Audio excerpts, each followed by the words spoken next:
¿Qué tal amigos? Soy José Manuel Frías, bienvenidos a este cuaderno de campo. Hoy me acompaña Cristina Candela, ella lleva muchísimos años dedicada al ámbito de la investigación y de la divulgación dentro del mundo del misterio y fijaos, la conocí hace más o menos 20 años cuando me encontraba realizando lo que era un poquito el germen de Límites de la Realidad, un programa de radio en el que llevo enfrascado muchísimo tiempo. Y aquí sigues, Cristina, al pie del cañón. ¿Qué tal? ¿Cómo estás? Pues muy bien, más vieja, Sí. pero aquí seguimos, como dices, pues al pie del cañón, Sí. investigando, estudiando e interesándonos por todas estas cosas que nos llaman la atención, los misterios, los enigmas, y todo muy bien. Fíjate, hace poco, con un amigo que también conocí por aquel entonces, hablábamos de cómo ha pasado el tiempo, pero en cierto modo no hemos cambiado en el sentido de que nos siga apasionando el misterio y seguimos haciendo este tipo de cosas. Pero me gustaría retroceder a esa época en la que nos conocimos, porque ya el mundo del misterio te apasionaba, y quisiera saber un poquito cómo te metiste en un mundo como este tan extraño, tan fronterizo con la ciencia convencional, ¿no? No sé si de pequeñita también te gustaban estos temas. Bueno, a ver, yo creo que el gran culpable fuiste tú en parte, ¿vale? Sí. En un principio, bueno, pues imagino que como todos, yo era también de pequeña muy reflexiva, me gustaba mucho un poco filosofar, ¿para qué esta vida? ¿Existe algo más allá de esto? Y luego yo creo que eso se le unió, pues que tuve alguna experiencia, ¿no? Que pude ver, por ejemplo, a mi abuelo, o incluso grabé mi propia psicofonía de manera fortuita, estaba cantando en casa, pues tendría yo pues, a lo mejor 12 o 13 años, ¿no?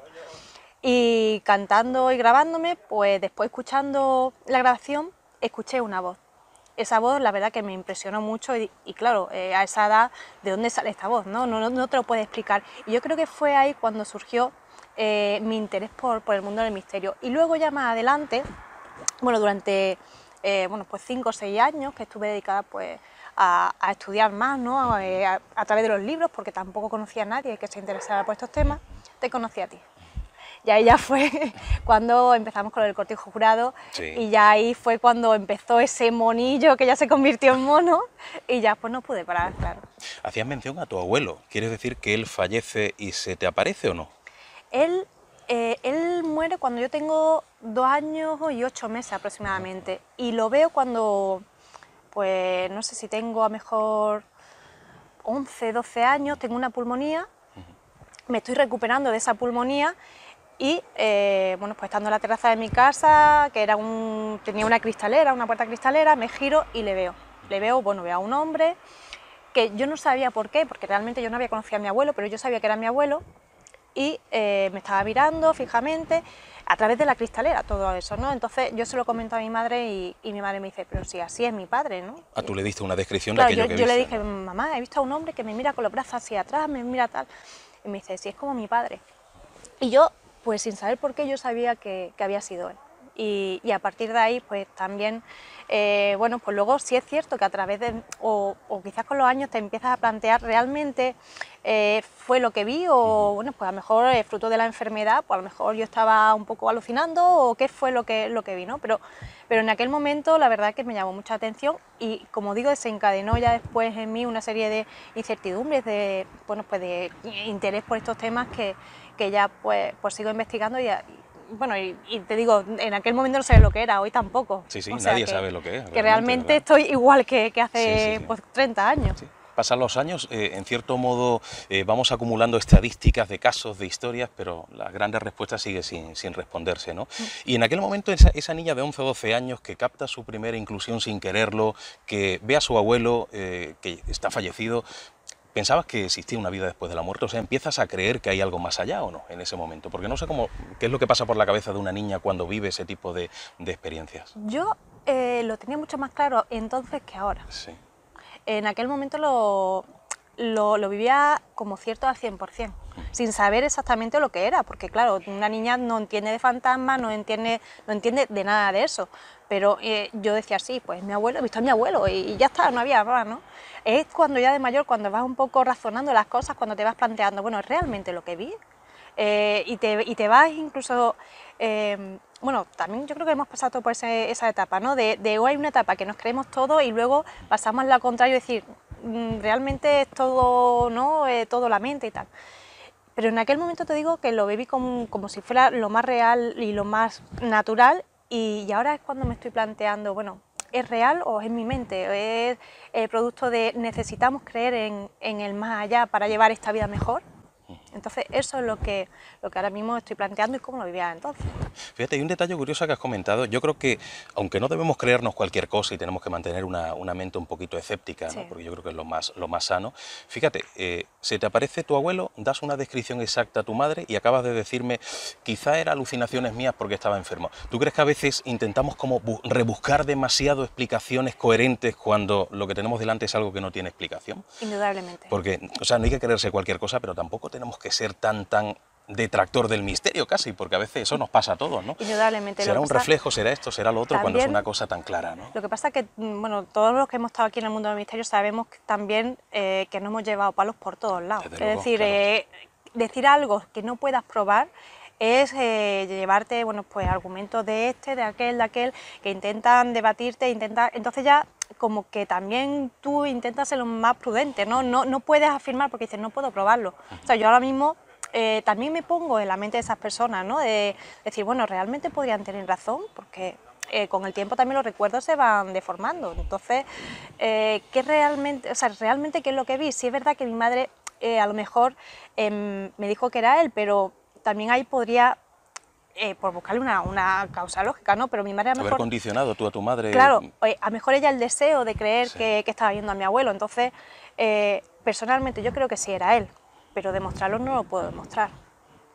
¿Cuándo fue tu primera investigación? ¿Hablamos de Cortijo Jurado quizá? O sea, la primera vez que te metes en un sitio extraño intentando buscar lo imposible, Bueno, ¿o no? ¿O había como, precedentes? como investigación fue el Cortijo Jurado. En mi casa sí había grabado psicofonía, me acuerdo que por la noche lo grababa a escondidas dentro de la bañera cuando mi padre roncaba. Lo que pasa es que yo, claro, la primera psicofonía que escuché era bastante clara. Y entonces después las grabaciones que yo hacía, las psicofonías tú sabes que tienen un timbre especial, que son un poco complicadas, y entonces no conseguía esa psicofonía que yo había logrado al principio. Entonces como que seguía grabando, pero no sacaba nada en claro. Y fue en el Cortijo Jurado cuando también tú me dijiste, pues mira, esto se hace así, esto se hace así, y fue cuando realmente empecé a investigar. Después fue Belmez, ya después, bueno, pues fueron que si los museos, que si casas, ¿no? Pero realmente el Cortijo fue mi inicio, fue el primero. Vamos a ir hablando precisamente eso, de lugares donde has estado, de experiencias que has tenido personalmente, porque creo recordar que en Cortijo Jurado te han pasado cosas curiosas. Por ejemplo, empecemos por Cortijo. O sea, ¿qué supone para ti Cortijo Jurado y si consideras que es un sitio realmente, vamos a decir, encantado? Para mí es un lugar especial. Lógicamente allí estuvimos mucho tiempo, ¿no? Los muchos fines de semana viviendo muchas cosas, muchos ratos buenos, muchos ratos malillos. Sí, porque hoy hacemos más investigación express, quiero decir, vamos a investigar un caso 2 o 3 días, lo cerramos, pero me acuerdo en aquella época que eran meses y meses detrás de la misma historia y visitando el lugar, ¿verdad? Nos tomamos en serio. Y allí nos reíamos y pasábamos miedo también, que también eso yo creo que aquello también nos enganchaba, ¿no? Aquel miedo. Pero en el Cortijo Jurado sí es verdad que viví, bueno, luego... En aquellos momentos no sabía lo que era, luego ya sí, después de otras investigaciones fui aclarándome con aquellas sensaciones que yo vivía y que en aquel momento, por ser las primeras veces, no lo entendía. Por ejemplo, sí es verdad que escuchábamos muchas voces, bueno, voces, eran palabras sueltas. Por ejemplo, tú estabas allí y de pronto después escuchabas hola, me acuerdo que decían adiós, ¿no? Que tú decías, bueno, no, había quien se lo tomaba a risa porque decía, pero bueno, hola o adiós, ¿no? ¿Vienes o vas, no? O también te insultaban. Me acuerdo perfectamente que, por ejemplo, había una habitación en la planta de arriba que yo creo que te acordarás porque era un día que grabamos unos gritos que salieron en Crónicas Marcianas. Pues me acuerdo que cada vez que yo iba a esa planta, concretamente a ese ala, yo me mareaba y yo no sabía por qué. Yo decía, es que a lo mejor el suelo está un poco inclinado, digo, ¿qué es lo que pasa? Que cada vez que vengo aquí noto como inestabilidad, yo empezaba como, me mareo.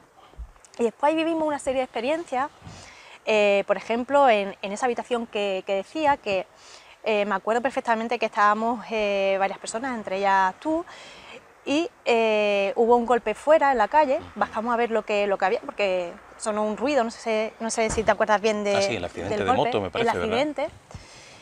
Y me acuerdo que fuisteis a ver lo que había pasado, venga, vamos a ir, vamos a ayudar, vamos a ver si podemos echar una mano, y me quedé yo, la última, con otra persona que estaba allí.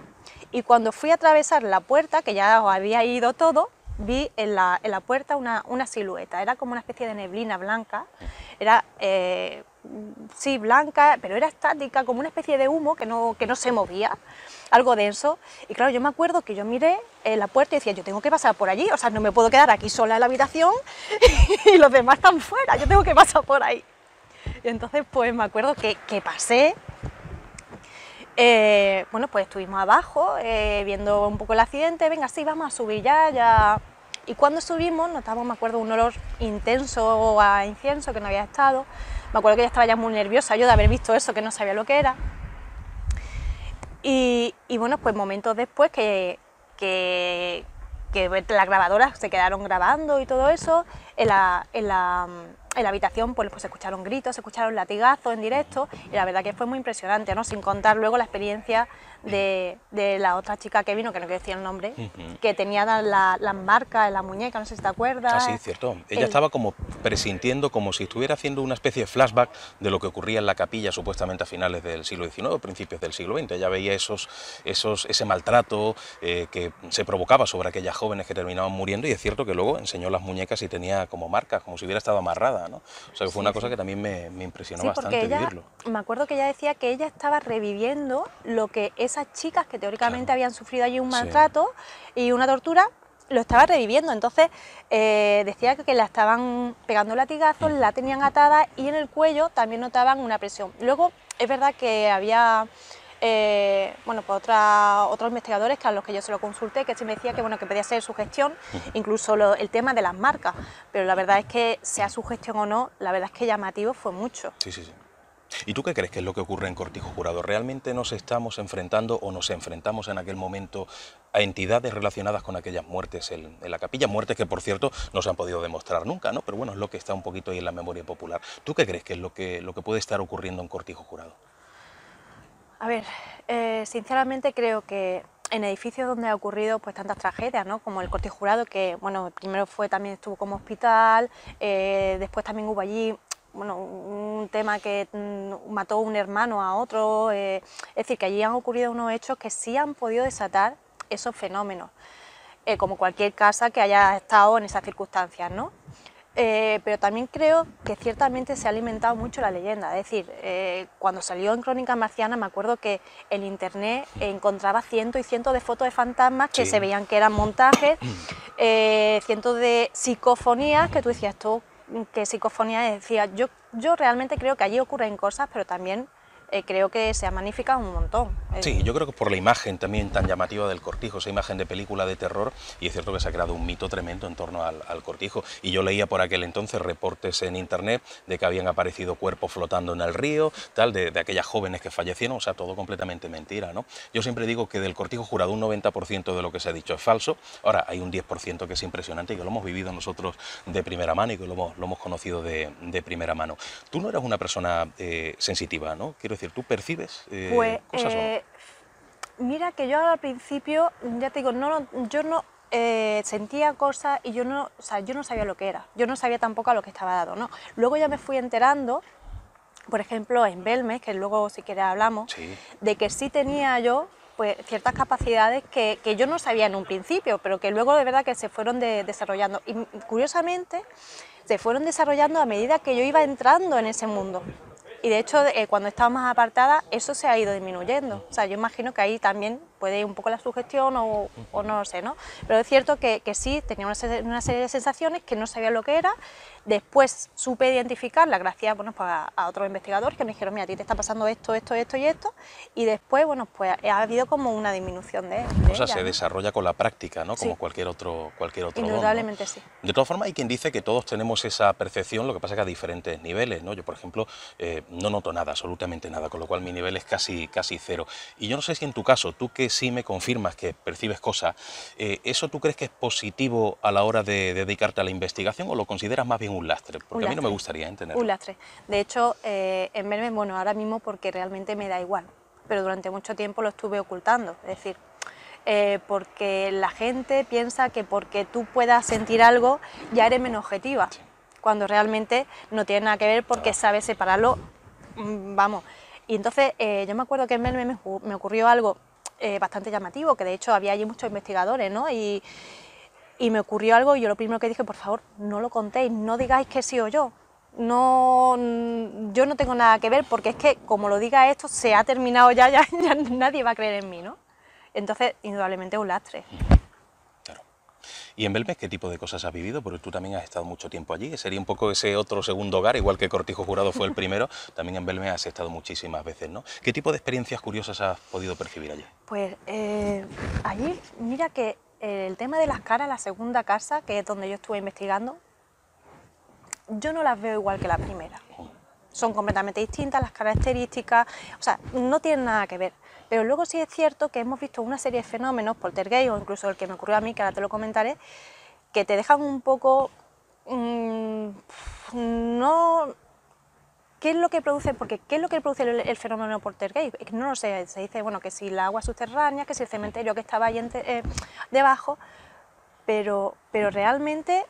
A ver, las caras, yo no creo mucho en esas caras, es cierto que están ahí, es cierto que nosotros nos hemos acostado una noche, porque dormíamos allí en la casa, ¿no? Dormíamos una noche, mirábamos las caras y a la mañana siguiente habían variado. O sea, yo no te puedo decir la explicación, yo te puedo decir que sí es verdad que habían variado. Las nuevas caras. Las nuevas caras. No le doy mucha credibilidad porque, ya te digo, tienen unas características que no me terminan de cuadrar. Pero bueno, cierto es que variaban y yo decía, ¿cómo es posible si yo me he acostado aquí, me he despertado aquí, ¿no? ¿Cómo es posible? Y luego si hay, bueno, pues unos tipos de, ya te digo, de fenómenos que aquella casa desencadena o tiene ese, quizás por la sugestión, pero tiene ese poder de producir en las personas. Por ejemplo, me acuerdo que estábamos una noche investigando y estaba Luis Mariano Fernández, estaba Pedro Amorós, estaba David Sentinela, el hijo de Jiménez del Oso, es decir, había allí muchos investigadores, estábamos grabando psicofonía y en un momento dado, ya casi, yo creo que serían las 2 de la mañana, no me acuerdo de la hora, yo empiezo a notarme mal. Estábamos grabando psicofonía, me empiezo a notar mal, me entran ganas de vomitar, me recuesto en el sofá, digo, no me encuentro bien, a ver si se me pasa. Bueno, pues pasa unos minutillos, digo, venga, ya está, ¿no? Me levanto, me siento en una silla y de pronto empiezo a notar cómo el cuerpo se me va relajando, me está entrando mucho sueño, un sueño inexplicable. O sea, me apoyo, estaba aquí Pedro Amorós a mi izquierda, me apoyo en él y de pronto ya no puedo moverme. El cuerpo se me relaja completamente y por mucho que yo quiera... O sea, ¿Tú estabas consciente en ese momento? Del todo, enterándome de las conversaciones, de todo, pero no me podía mover. Y en ese momento la mesa empieza a moverse. Era una mesa camilla, una mesa, pues, era de madera, o sea, pesaba mucho, ¿no? Estábamos todos alrededor y la mesa empieza a moverse.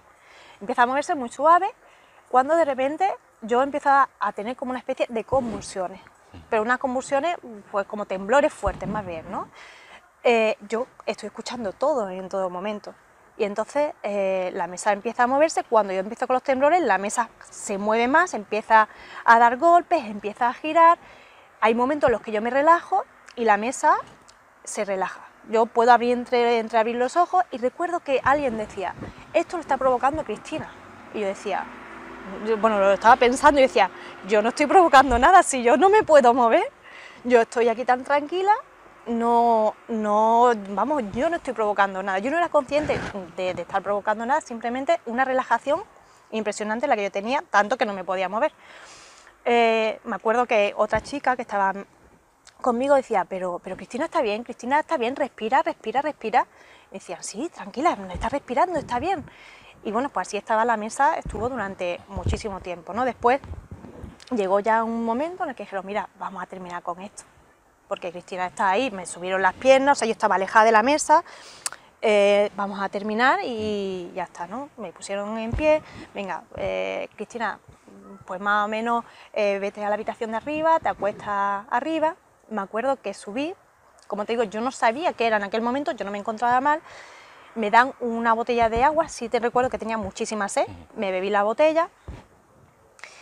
Y recuerdo que estando tumbada en la cama, que estaba Pedro Amorós, estaba Marga, estaba, bueno, pues una serie de personas conmigo, y abajo se quedó Luis Mariano y otros investigadores. Y recuerdo que en aquel momento me dio como otra especie de temblor y Luis Mariano decía abajo, la mesa se está moviendo, eso de una planta a otra.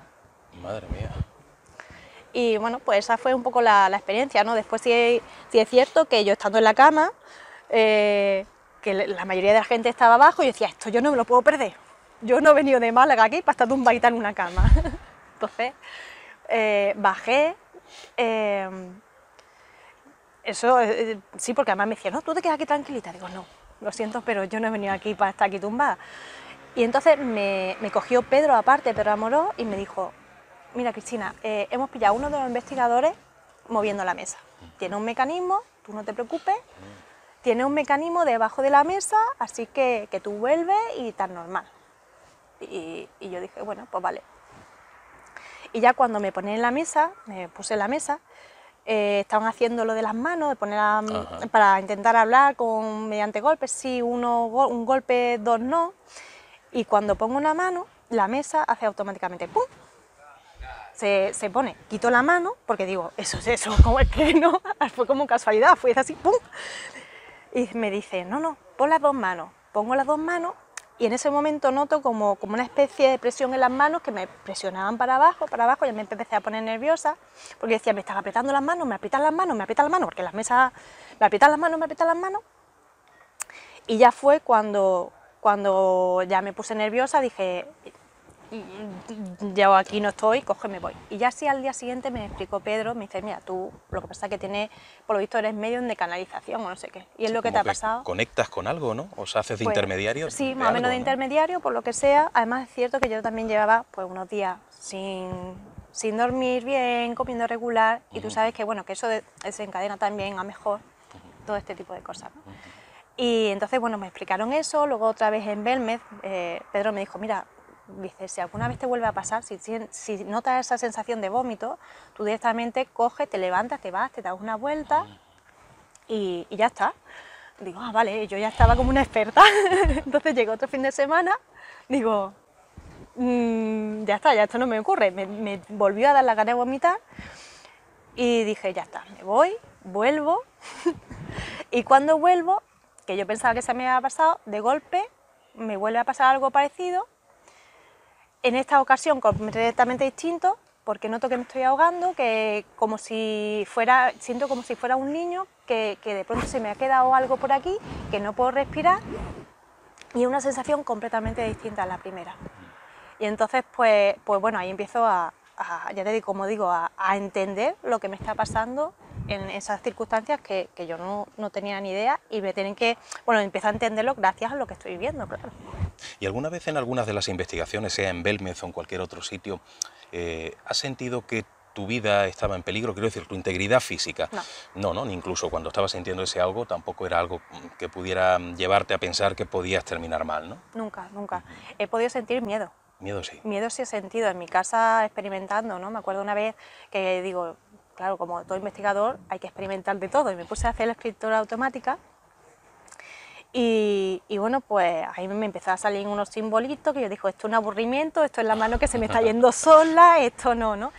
Y al día siguiente, precisamente de eso, a los 2 días, que ya a mí ya se me había olvidado, sí es verdad que noté como una especie de presencia que me daba muchísimo miedo, y que sí noté que era como que me quería hacer daño, ¿no? Y de hecho después, no te voy a decir el nombre, porque aquí no puedo decir, una persona muy cercana a ti, me dijo, esto es, yo sin decirle nada, me dijo, tú has hecho algo, dice, y hay alguien que te quiere hacer daño. Pero además fue sin comentarle nada, y yo dije, no, yo no he hecho nada. Dice, sí, tú has hecho Ouija sola. Digo, no, yo no he hecho Ouija sola. No me acordaba ni de aquello, ¿no? Luego ya digo, claro, pero bueno.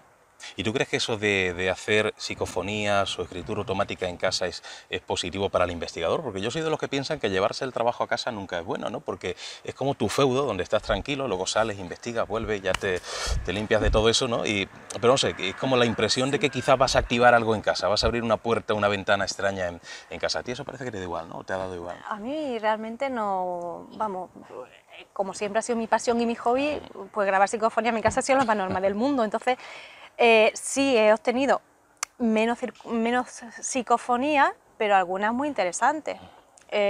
También he podido, gracias a eso, bueno, pues sacar estadísticas de tiempo, de humedad, de un montón de cosas que después sí me han servido a la hora de investigar fuera. pero como te digo, no he notado que por eso haya malas vibraciones, ¿no? Como dice mucha gente, no. Ajá. ¿Y la vez que más miedo has pasado es precisamente esa que me comentabas en casa o no? ¿O en algún otro lugar ha llegado un momento en el que has dicho, me largo de aquí? En el cortijo jurado y esa vez, sí. Imagino que en el cortijo jurado porque no me lo esperaba y porque, como te digo, vi un fantasma en la puerta y tenía que pasar por ahí. Bueno, no sé si era un fantasma, ¿no? Digo fantasma. Sí. Y luego, pues, esta vez en mi casa. Luego el resto, la verdad es que no. Quizás algunas vivencias en Belmes, ¿no? Pero yo creo que ya también era un poco sugestión.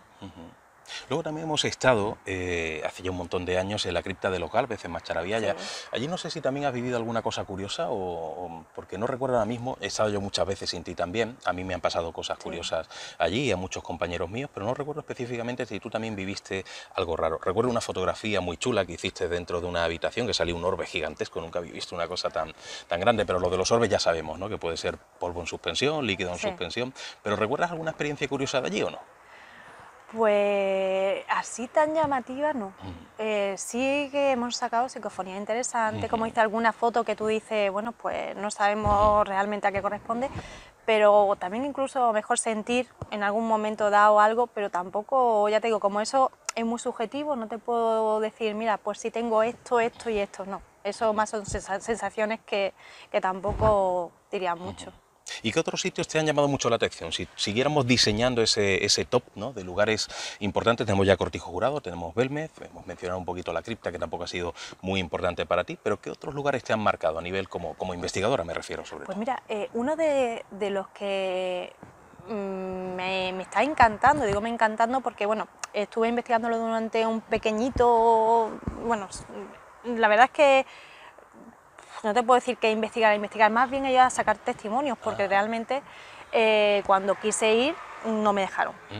Gente encantadora, hay aquí un museo en Málaga, el de Arte y Costumbres Populares. Fui a, bueno, pues a sacar documentación precisamente de otro caso y allí empezaron a comentarme lo típico. Tú sabes que vas y te empiezan a decir, pues mira, aquí ocurre esto, esto y esto. Empecé a hablar con todos los trabajadores y me contaban pues la presencia de fantasmas, de luces que se veían por las cámaras, de voces. Hay una trabajadora que sí parece que lo potencia, una trabajadora que parece la canalizadora, pero también esos fenómenos han sido registrados por otros trabajadores que ni siquiera creen en estos temas, es decir, no creen y dicen, mira, sí, hemos visto unas luces que están pasando. Entonces, es un caso muy llamativo. Como digo, hay una, por ejemplo, la trabajadora canalizadora, sí lo que está haciendo es, bueno, yo creo que está trabajando de psicométrica inconscientemente, porque casi todos los fenómenos que allí se están dando tienen que ver con los objetos que hay dentro del museo, objetos que son donados por particulares que no tienen nada que ver con el lugar. Claro, entonces, cada uno lleva su historia. Claro, cada uno tiene su historia y esa trabajadora lo que está haciendo es coger de aquí inconscientemente y lo está proyectando, ¿no? Por ejemplo, había un día que estaba allí, estaba el museo cerrado y nota que le tocan la chaqueta, se gira y ve cómo pasa una niña, la roza la chaqueta, le mueve la chaqueta, ya dice que produce ese efecto físico incluso, ¿no? Y le tira una especie de juguete cuadrado. Le va a pasar y cuando ese juguete cuadradito lo lanza, que ya está casi llegando al suelo y ella describe incluso que es azul, que es cuadradito, que suelta como incluso una estela, desaparece. Y curiosamente, uno de los objetos que hay allí es un cuadro de una niña de la edad que ella más o menos describe, que muere a los pocos años y le cortan un mechón de pelo como recuerdo. Ese mechón de cabello está pegado a una foto suya y está allí. Luego, por ejemplo, hablan varios trabajadores de otro fantasma que le dicen la mujercita. La mujercita era una mujer que dice que era guapísima, de mirada muy tranquila, nada amenazante, y que la ven paseando por allí de vez en cuando y mirando a los trabajadores. Esta mujer sí que dicen que interactúa con los trabajadores, ¿no? Se le queda mirando y tal. Y resulta que allí está el cuadro de una mujer de negro, ¿no? Otro caso de esta trabajadora que está subiendo y de pronto ve por una ventana como hay una mujer que ella describe como, dice, iba vestida como la Virgen, dice, así como unos turbantes y tal, como, dice, pero no era la Virgen exactamente, dice, porque tenía aquí en la frente como algo que brilla, no sé lo que es. Y a los pocos días, paseando por allí y enseñándole el museo a los visitantes, ve un cuadro de Anita Delgado. Anita Delgado, sabemos que era una malagueña que se casó, bueno, pues con un malajabi de estos y iba vestida pues de india y llevaba aquí una media luna que era una joya que coincidía con lo que ella decía que había visto. Qué curioso. O sea, ella no se condicionaba con los objetos porque a veces se daba cuenta de que eso que había visto estaba en un objeto determinado cuando ya había vivido la situación. Sí. Qué curioso. Yo ya había escuchado historias de ese enclave, pero a veces te encuentras con que la parte oficial se cierra luego a la hora de hacer una investigación oficial. O sea, a nivel personal te cuentan cositas, pero luego ni puedes decir los nombres ni puedes ir allí a investigar de manera oficial. Efectivamente, de hecho quisimos ir a investigar Cuarto Milenio, estuvo interesado y se cerraron en banda porque tienen miedo de ser reconocidos, porque no quieren realmente, por lo que hemos comentado antes, ¿no? Esa desacreditación que produce el que tú en un momento dado puedes sentir algo, ¿no? Que no debería producir ninguna desacreditación, y menos hoy día, que la gente está muy abierta, pero es cierto que hay lugares donde todavía se cierran, ¿no? Y sobre todo, como sean lugares así oficiales, es complicado. ¿A ti te han dado muchas veces con la puerta en las narices investigando casos de este tipo? Sobre todo cuando hablamos de sitios así un poquito más a nivel oficial, de ayuntamientos, centros culturales o... Realmente si dices que vas a investigar estas cosas, sí. Es decir, te lo cuentan a petit comité, te lo cuentas, pues mira, ha pasado esto, esto y esto, pero cuando le dices, mira, puedes hacer una investigación real, llevar los aparatos, ver lo que está ocurriendo aquí, ya no solo de la percepción, que es importante el testimonio, como tú dices, ¿no? Que incluso, bueno, antiguamente 2 o 3 personas como testigos podían llevar a alguien a la muerte, es decir, la palabra de una persona cuenta mucho. Y hoy día te llevan a la cárcel también, quiero decir, los testimonios pesan mucho en un juicio y pesan mucho en los libros históricos y debería pesar también en el ámbito del misterio, ¿no? Pero sigue habiendo esa especie de, no sé si todavía es un tema tabú, quizá el misterio, un poquito menos, pero... ten en cuenta que el misterio es verdad que hay mucha gente que se lucra con el misterio. ¿Cuántos videntes vemos en la tele?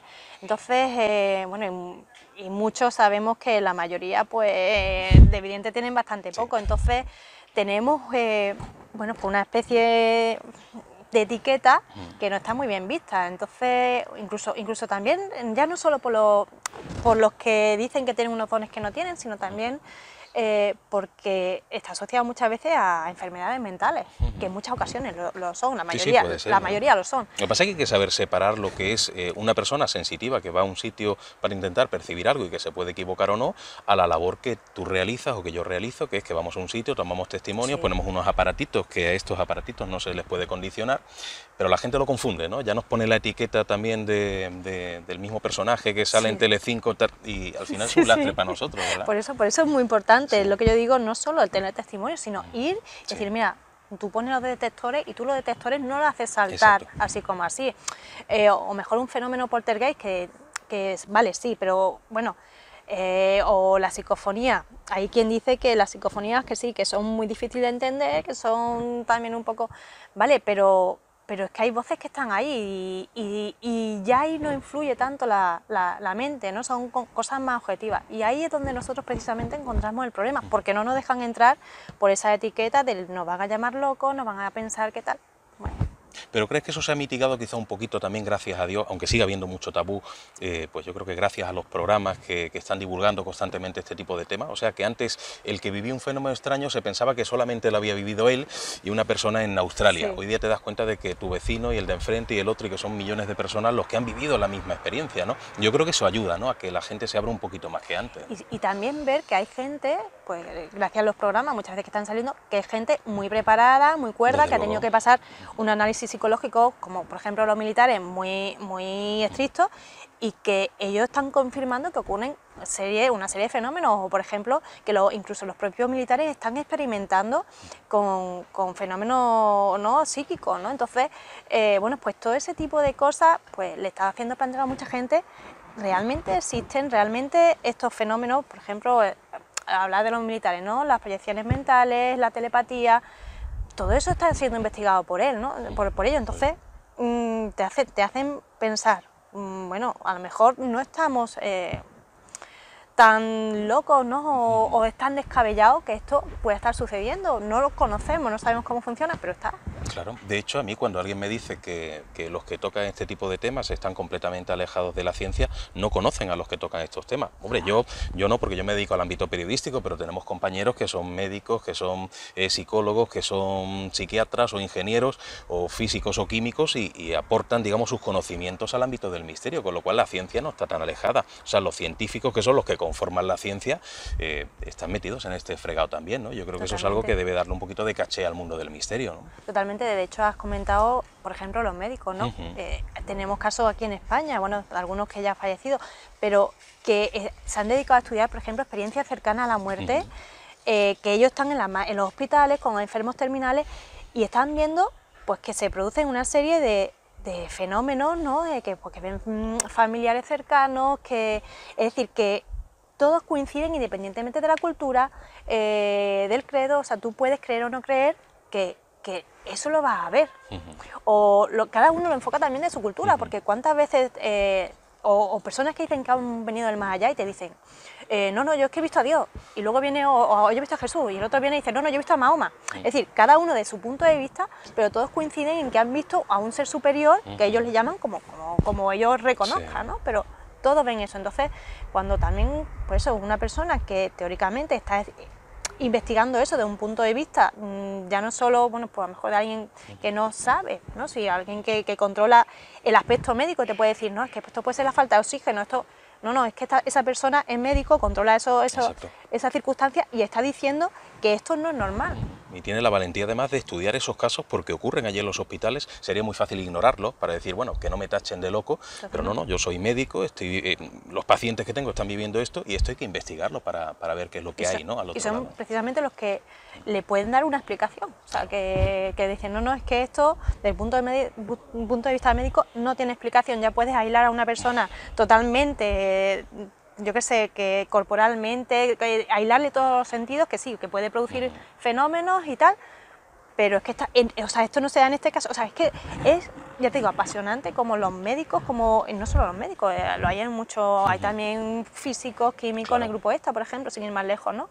Que te están diciendo, esto no cuadra, a lo mejor el día de mañana tenemos una explicación, hoy no hay nada. Y además, al hilo de esto, fíjate cómo ha ido cambiando la cosa a mejor, que cosas que hasta hace poco te quemaban por ellas o se reían de ti, como, no sé, la hipnosis. Tú sacabas hace 30 años un péndulo y tú eras un loco de estos que salían en televisión. Pero resulta que hoy día se utiliza la hipnosis en algunos hospitales, se utiliza hasta el Reiki, ¿no? Que es una cosa que todavía, bueno, puede ser un poco rara, pero por lo menos se está abriendo un poquito más la sociedad a este tipo de temáticas y yo creo que eso nos favorece, ¿no? Sobre todo cuando se va desapareciendo un poco la capa del tabú y la gente se abre un poquito más, ¿no? A la hora de contarnos cosas. ¿Tú crees también que nos favorece? Porque yo es que ahí lo veo también en el doble filo, es decir, nos favorece y a la vez también hace daño, porque cuando tú ves que, por ejemplo, hay ciertas cosas estas alternativas que te dicen, no, es que esto tal, tú dices, es que nos estás metiendo a todos en el mismo saco, realmente no somos eso, ¿no? Entonces, yo ahí lo veo como un arma de doble filo, porque muchas veces nos están metiendo donde realmente no estamos. Claro. Siguiendo un poco con tu labor como investigadora, ¿a ti qué tipo de temáticas te han gustado? Porque yo desde que te conozco ha sido sobre todo el ámbito de lo paranormal, de las casas encantadas. O sea, no sé si alguna vez has tocado tema ufológico, que es un asunto que también me gusta mucho. O sea, ¿te has movido más bien unidireccional hacia el ámbito de la vida después de la muerte o también hay otras materias o milagros religiosos o cosas que te hayan podido interesar? Pues mira que al principio, bueno, siempre he sido las casas encantadas, ha sido mi tema, los fantasmas. Lo que pasa que después eso fue un poco, sí, a ver cómo lo quiero decir, investigando casos de fantasmas me di cuenta de que realmente la mayoría de ellos, muchas veces, bueno, y no solo casas encantadas, o no solo casas de fantasmas, sino en caso de casas encantadas, la mayoría de ellos tenían que ver con el poder de la mente. No se debía al más allá, sino al más acá. O sea, el poder de la mente de las personas es increíble, cómo proyectan, cómo es capaz incluso de mover objetos, la telequinesis, ¿no? Y entonces mi interés por las casas encantadas, que siguen estando ahí, de los fantasmas, fue desviándose hacia el poder de la mente, lo que es realmente la parapsicología, luego están los fenómenos paranormales. Pero el poder, como digo, de la mente, la capacidad que no conocemos y que está ahí, bueno, pues tiene, como digo, no explica al 100% los casos, pero la mayoría de los casos paranormales sí podría explicarse desde el más allá, no explicarse de manera científica, pero sí de manera racional, decir, bueno, pues la mente podría hacer esto, esto y esto, ¿no? Sin duda, claro. Pues la verdad es que en esta trayectoria que has tenido has hecho un poquito de todo, pero también me he dado cuenta que en un momento determinado te ha pasado algo como a mí. O sea, yo empecé dedicándome a investigar, investigar, investigar, y llegó un momento en el que me apasionaba tanto el investigar como el divulgar, o sea, contar cosas a los demás, ¿no? Y empecé a hacer cositas en radio, ¿no? Ya Sí. por aquel entonces cuando te conocí estaba, no sé si se llamaba Límites de la Realidad Sí, ya mi sí. programa, pero es un programa muy, muy longevo, ¿no? En tu caso también, o sea, poco a poco te ha gustado la divulgación, ya te gustaba hace 20 años y cuando hacías tus primeros pinitos como investigadora ya contabas las cosas en radio, pero luego diste el salto a televisión, o sea, llega un momento en el que a uno le apetece compartir, ¿no? Como que sería muy egoísta quedárnoslo para nosotros, ¿no? Y eso te ha pasado a ti también, ¿verdad? Sí, a mí me pasó al principio, yo tenía la necesidad de contar Sí. todo lo que yo estaba viviendo y que la gente lo supiera. Después tuve una especie, bueno, pues de paso justamente al extremo contrario. Porque también es cierto que en este mundo del misterio hay un momento en el que te sientes estancado porque no avanzas.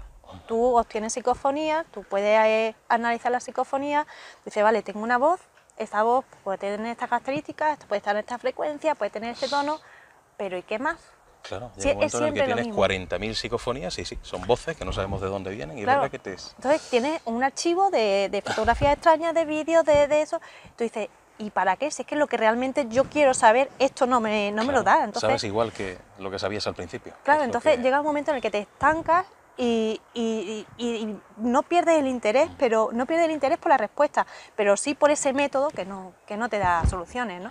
Y entonces, pues, bueno, sí tuve una época en la que me gustaba mucho pues divulgar todas las investigaciones, después tuve una parada y bueno, hasta hace un tiempo que digo, mira, pues todo lo que he vuelto a investigar, que tenía ahí acumulado, que tenía parado, pues vamos a lanzarlo otra vez porque son cosas interesantes y que a la gente, pues igual que a mí me gusta, pues le interesa y que puede también servirle, ¿no? Para aumentar sus conocimientos, ¿no? Sí, sí, es cierto que te he visto desaparecer un poquito del mapa durante algún tiempo, pero yo no sé si ha sido siempre el estancamiento del que hablas o incluso otras cosas, porque en el mundo del misterio, aunque la gente no lo sepa, hay también malos rollos, hay Sí, sí, egos, sí. hay de todo, y en los medios de comunicación también, y a veces uno se quema, ¿no? Yo he conseguido Mucho. aguantar todo este tiempo, pero me ha costado horrores, y a veces incluso el deseo de tirar un poco la toalla, pero como al final te tira mucho el seguir indagando, pues lo sigues haciendo. Pero tú también has visto esos malos rollos que a Mucho. veces te hace pues querer alejarte un poquito. Sí, mucho, mucho. Eso lo hemos tenido, Sí. yo creo que todos hemos tenido ahí una guerra que es Sí, que, sí. de hecho, bueno, yo me aparté en el mundo del misterio porque precisamente por ser mujer también, es De decir, eso te iba a preguntar también, sí, sí. es un mundo que siempre ha estado lleno de hombres hombres, y hace 20 años, pues bueno, pues sí habíamos algunas investigadoras, pero muy poquito. Y entonces, pues cuando me acuerdo en el tema de Belmes, que a lo mejor conseguía sobresaltar un poquito, pues bueno, ya empezaban a argumentar que si tú estabas ahí, porque estabas con no sé quién, con no sé cuánto, Claro. y hombre, eso para una niña que en aquella época podía tener 23 años, Era duro, ¿no? era dura, era mucha presión. Y entonces yo dije, a mí no me compensa, yo estoy aquí porque esto me gusta, yo me aparto, sigo investigando, sigo haciendo mi camino, digo, pero desde otro punto, yo manteniendo la distancia, ¿no? Luego con el tiempo es verdad que luego la gente, bueno, pues va cambiando, ¿no? Y me he encontrado gente muy Sí. buena. Ahora hay muchas mujeres, ¿no? Dedicándose al misterio, quizás no tanto como hombres, ¿no? Pero sí es cierto que antiguamente era más complicado el ver a una mujer, ¿no? Y quizá entonces tú has percibido ese, no sé si decir, toque de machismo, ¿no? De decir, como esta es mujer, pues seguramente no sabe lo que hace y está aquí Mira, como un adorno, ¿no? no te voy a decir, o sea, toque de machismo, yo digo machismo puro y duro. Ah. Es decir, yo me acuerdo de tener alguna conferencia, me acuerdo que la organizaba Manuel Capella, que era vicepresidente de la SEI, y de llegar, bueno, pues de llegar a alguien, escribirle y decirle, mire, Cristina Candela solo está allí por esto y por esto. Y entonces tú decías, ¿cómo? Espérate, todo el trabajo que estaba haciendo, ¿qué me estás diciendo, ¿no? Entonces, como que llega un momento en el que dices, mira, no me compensa, ¿no? O sea, ya te digo, no es incluso tintes, ¿no?, de machismo. Directamente era machismo. directo, sí. Ahora ha cambiado un poco quizá la cosa, ¿o no? Porque sí se ven más mujeres, hay publicaciones de mujeres, libros, las conferencias ya se ve algún que otro rostro femenino que antes era complicado, Sí. ¿no? Quizás ha mejorado un poquito, ¿no? Mucho. mucho, mucho. Yo, vamos, no estoy muy adentro, es decir, yo sigo mi ritmo por otro lado, no quise volver a eso porque fue una presión muy grande, pero ahora ahí, vamos, yo tengo compañeras, amigas que están ahí, ¿no? Mado Martínez, claro, y están ahí sin ningún tipo de problema. Y le una va labor bien. impresionante también, que es lo Sí, bueno, sí. claro. Sí, sí, sí. ¿Y a ti te ha gustado siempre moverte sola o te ha gustado formar grupos? O porque los grupos siempre al final termina la gente peleada. Yo nunca he querido pertenecer a ninguno, salvo amigos con los que he salido a investigar, ¿no? Pero formar oficialmente parte de grupos de investigación es algo que parece que siempre termina mal. Yo no sé si en tu caso ha sido más bien solitaria o... Pues... Porque realmente cuando tú has ido a Belmes a investigar, has ido con mucha más gente, pero no era un grupo de investigación, eras investigadores que independientemente coincidíais allí, ¿no? Sí, bueno, era gente de las 6 que íbamos, que como dice, bueno, pues tampoco eran grupos, es decir, venía uno de Madrid, otro de Alicante, entonces coincidíamos allí porque pertenecíamos al mismo grupo, ¿no? Normalmente me gusta ir sola, aunque también te digo que es importante que haya un grupo por lo menos, porque la parapsicología siempre ha sido una disciplina multidisciplinar. Hombre, es decir, sí. se necesita muchísimos conocimientos en muchísimos ámbitos que tú, por lógica, no puedes abarcar. Entonces tienes que acudir a un físico, a un químico, a un psicólogo muchas veces, y entonces, pues obviamente, aunque tú vayas sola, ¿sabes? Si vas con todo ese grupo que te puede dar puntos de vista diferentes, pues mucho mejor, ¿no? Y además es mucho más cómodo, ¿no? Que luego cojas tú tu tatito y te vayas por uno, ¿no? Si están en el grupo formado, pues... De hecho, yo, un grupo que está preparando, ¿no? Hace mucho tiempo, yo pedía, ¿no? que todos los miembros fueran licenciados, no por nada, todos están capacitados de la misma manera, pero sí que son ellos los que tienen a lo mejor más conocimientos para poder explicar ese tipo de fenómenos, ¿no? Que por supuesto la voluntad, el interés son estupendos y el ir a grabar y tal, pero luego está la parte, como te digo, que a mí me interesaba, que era realmente la respuesta. ¿Qué son estas psicofonías? O sea, no quiero saber si las psicofonías están ahí, pero ¿qué hay detrás, no? Entonces, eso no me lo podía dar un grupo de hobbies que iban allí a grabar simplemente. Dentro de los casos que has investigado, que ya hemos hablado de algunos, de lugares sobre todo, si tuvieras que recomendar alguno que otro, ¿se te viene a la cabeza? O sea, lugares así muy llamativos, más allá de Belmes, de Cortijo Jurado. O sea, si tuviéramos que seguir diseñando un poquito ese top para recomendar a los amigos que nos están viendo, que lugares que se puedan visitar. Es que hay muchos, por ejemplo, la Cueva del Tesoro, ¿no? Bueno, una maravilla, la Cueva del Tesoro, además, está lleno de leyendas de los Reyes Moros, está, bueno, pues la leyenda de que ya contaba Manuel Laza del fantasma del suizo, y además es una cueva preciosa, que si no te gusta tampoco este tema o eso, puedes visitar y verla. Es una joya a nivel geológico. Y luego, pues, no sé, aquí en casa, en Málaga hay muchísimos casos. Lo que pasa es que también es cierto, por ejemplo, el Museo de Arte y Costumbres Populares también, no vais allí a grabar, lógicamente. Pero bueno, puedes visitarlo y quién sabe, a lo mejor puedes percibir, ¿no? Eso que está ahí. Bueno, y Macharavilla, por ejemplo, también, ¿no? Que además estás continuamente abierto y ahí, pues, bueno, pues quien quiere puede ir y ver a ver qué es lo que ocurre. ¿No? ¿Y qué tipo de proyectos tienes ahora mismo en mente de investigación? Me refiero, ahora hablaremos un poquito de qué estás haciendo en los medios de comunicación, pero a nivel de investigación, lo que puedas contar, claro está, ¿no? Porque a veces no se puede adelantar, porque si no empiezan a aparecer los buitres en los lugares que uno tiene en mente. Pero no sé, cositas que puedas decirnos que tengas pendientes hacer, o por lo menos temáticas o casos que... Bueno, pues a ver, casos los que van saliendo. Los que surgen, porque ¿verdad? siempre van saliendo, tú vas hablando con la gente y te va diciendo, bueno, en Sevilla hay uno que quiero investigar, tengo aquí a Rocío, que no se ve, pero bueno, que es una asociación, pues que hay varios fantasmas, por lo que dicen, y ocurren varias cosas, y entonces pues sí me interesaría ir, lo que pasa que bueno, no sé si habrá que pedir permiso, y luego pues ahí, ya te digo, lo que va surgiendo, lo que la gente te va contando, que es imprescindible, porque realmente son los que nos llevan los casos, ¿no? Y luego pues bueno, pues lo normal, en la radio contando todos los misterios que podemos, en la televisión también, bueno, pues... ¿Porque dónde estás ahora mismo? ¿En qué programas o en qué medios? Bueno, pues hablando de misterios, bueno, estoy en varios, pero por ejemplo en PTV estoy hablando de unos temas que no tienen nada que ver con el misterio. Luego en la radio, en Radio Victoria, que estamos hablando de también curiosidades, enigmas, misterios, tú también colaboras allí de vez en cuando en el Club de los Curiosos. Ha tenido mucho éxito, de hecho, bueno, ahora mismo ha pasado también a la tele, a televisión, ahí estamos, Y luego aparte también, pues también me gustaría recolectar todos estos casos que llevo investigando durante un montón de años. Para un libro. Y a lo mejor sale un Sería libro. lo suyo. Sería chulo. Claro que sí. Claro que sí. Y en televisión, por ejemplo, cuando pues tú llevas muchos años haciendo, en PTV creo que empezaste hace, no sé, más de, En el más de 10 años, 2007 ¿no? creo, sí. Hace ya bastante tiempo, sí, serán casi 13 años o 14 años, puede ser, Sí, o por ahí puede ser, andará, ¿no? puede ser. ¿Te costó mucho dar ese salto? Porque la radio, claro, no te ve nadie, estás con tu micrófono allí delante, muy tranquilo, pero luego cuando te ponen delante la cámara y el pilotito, como que cuesta un poco. Yo no sé si al principio te costaba, porque a mí me costaba horrores. Y fíjate que yo en aquel entonces, cuando uno es más joven, se siente como más prepotente, ¿no? Uno es maravilloso en todo, pero cuando yo me veo en los vídeos que hacía en aquel entonces era horrible, ¿no? Y me costaba mucho trabajo. ¿A ti también ese golpe de timidez con la cámara delante? No. A ver, yo soy tremendamente tímida. Muy tímida. La gente que me conoce lo sabe. Yo cuando me ven me quedo callada porque es que me da miedo hablar. Y de hecho, pues me pongo nerviosa, empiezo a tartamudear, no se me entiende, me relía las palabras. Pero mira que lo he visto después eso como algo natural, es decir, mira, pues sí, se me relían las palabras, tengo dislexia, pero bueno, aquí estoy yo, vengo a decir lo que sé y esto, ¿no? Y ya está. Claro. Y entonces la tele también es verdad que tuvo mucha facilidad, porque realmente en el plató, tú estás en el plató con tus compañeros, con 2 cámaras, y estás delante de 6 personas o 7 cada semana. Sí. No es lo mismo que tener una conferencia, que tener 200 personas delante, ¿no? Entonces, pues no impone.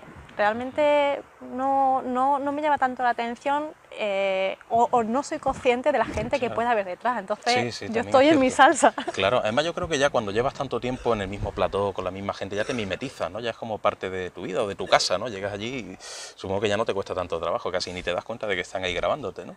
Sí, efectivamente, llegas y dices, ay, que hay tele, ¿no? Me acuerdo al principio que claro, no dormía en una semana diciendo, Dios santo, que me va a ver un montón de gente. Ahora no, ahora llega, como dices, bueno, pues se convierte en una conversación con la gente que está allí, que conoces, y tú dices, bueno, pues una semana más, estamos aquí hablando de lo que toca, pero ya está, ¿no? No tengo esa timidez, aunque se me sigue releando la lengua. Bueno, cosas. Eso a mí también me pasa. De hecho, yo no sé si tú sueles ver o escuchar las cosas que haces en radio o en televisión, yo no lo hago, me parece horrible escucharme o verme, o sea, me tienen que obligar a hacerlo porque es horrible, ¿no? No me gusta. Siempre me saco fallos a todo, ¿no? Pero bueno, al final también lo hacemos con mucha ilusión, intentando sobre todo compartir, que es lo bonito, ¿no? En este mundo del misterio. Yo nunca. Nunca te ves tampoco, ¿no? Nunca.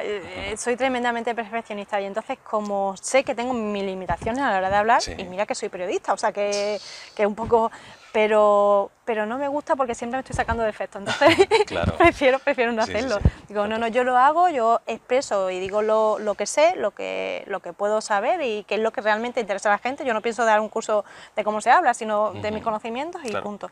Entonces, bueno, pues voy, lo expongo y ya está, y es lo que hay, no hay más. Claro que sí. Bueno, pues te agradezco mucho que hayas estado hoy conmigo, ¿no? Compartiendo todas estas vivencias. Hacía un montón de tiempo que no nos vemos y espero que tengas mucha suerte en tus proyectos, y si te parece de aquí unos cuantos años volvemos a hacer otra entrevista, espero vernos, que nos veamos antes, ¿no? Pero hacer otra entrevista para que nos sigas contando cositas y experiencias curiosas que hayas vivido por ahí, que seguro que vivirás un montón de cosas interesantes. Cuando quieras. Muy bien, pues muchas gracias. Un beso, niña.